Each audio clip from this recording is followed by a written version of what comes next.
मुख्य चुनाव आयुक्त की नियुक्ति को लेकर प्रधानमंत्री नरेंद्र मोदी की अगुवाई में 3 सदस्यीय चयन समिति की बैठक हुई।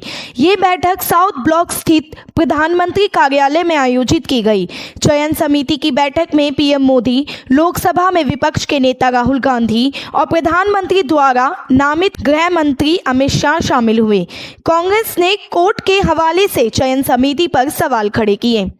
यह समिति नए मुख्य चुनाव आयुक्त के चयन की प्रक्रिया को आगे बढ़ाएगी। ऐसे में उम्मीद की जा रही है कि जल्दी ही इस पद के लिए नियुक्ति की घोषणा की जाएगी, यानी अगले मुख्य चुनाव आयुक्त के नाम का ऐलान जल्द हो सकता है। पीएम मोदी की अगुवाई वाली 3 सदस्यीय चयन समिति की सिफारिश के बाद राष्ट्रपति भारत के नए मुख्य चुनाव आयुक्त सीईसी की नियुक्ति करेंगी। अब तक परंपरा रही है कि सबसे वरिष्ठ चुनाव आयुक्त को मुख्य चुनाव आयुक्त के रूप में प्रमोट किया जाता है। इस समय चुनाव आयोग में वरिष्ठता के आधार पर इस पद के लिए नामों पर चर्चा की जा रही है।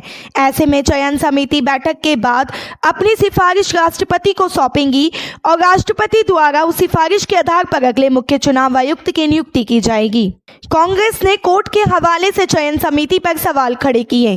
कांग्रेस ने कहा कि मुख्य चुनाव आयुक्त को लेकर संतुलित फैसला हो, सीईसी का सिर्फ कार्यपालिका चयन ना करे, इसके चयन में सीजेआई को भी होना चाहिए। कांग्रेस नेता अजय माकन ने कहा, सुप्रीम कोर्ट ने कहा था कि 19 फरवरी को इस विषय में सुनवाई होगी और फैसला सुनाया जाएगा कि कमेटी का कॉन्स्टिट्यूशनल किस तरीके का होना चाहिए। ऐसे में आज की बैठक को स्थगित करना चाहिए था। मुख्य चुनाव आयुक्त और अन्य चुनाव आयुक्त अधिनियम 2023 के तहत भारत में मुख्य चुनाव आयुक्त सीईसी की ये पहली नियुक्ति होगी। ये अधिनियम दिसंबर 2023 में लागू हुआ था और इसके बाद से चुनाव आयुक्तों की नियुक्ति प्रक्रिया में कई महत्वपूर्ण बदलाव आए हैं। इस नए अधिनियम के तहत मार्च 2024 में एस संधू और ज्ञानेश कुमार को चुनाव आयुक्त के रूप में नियुक्त किया गया था।